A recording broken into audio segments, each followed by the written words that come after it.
ఈరోజు పచ్చిరొయ్యలు పొడి కూర చేశానండి. నూనెలో ఉల్లిపాయ వేసేస్తే కూర పొడిలాడదనమాట. ఇలా ఉల్లిపాయ వేసుకోకుండా నూనెలో ముందే పచ్చిరొయ్యలు వేయాలి. వేస్తే కానీ అప్పుడు కూర చక్కగా పొడిలాడుతూ బాగుండిద్దండి. ఈ కూర 20 రోజులైనా సరే నిల్వ ఉండిద్ది, పాడవదు.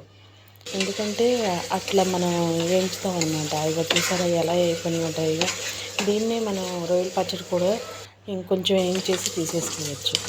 కాకపోతే ఈరోజు నేను కూర చేస్తున్నానండి. ఈ కూర అంటే మా అమ్మాయికి చాలా ఇష్టం, అందుకని ఇవాళ ఇలా చేస్తున్నాను.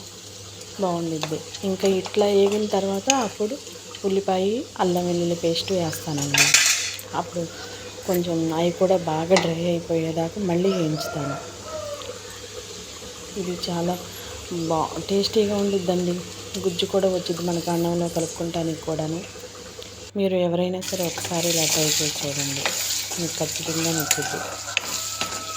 గుజ్జు కూరలుగా మనం నీళ్లు పోసుకుండేవి వేరు, ఇదేమో పొడి కూరగా ఉండేది వేరనమాట.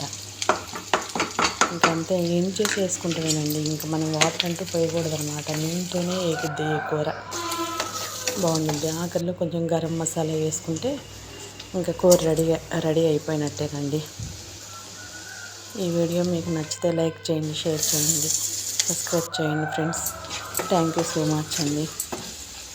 చూసారా, ఒక్క బొట్టు కూడా నీళ్ళు పోయలేదు. వీడియో చూడండి. ఉంటానండి.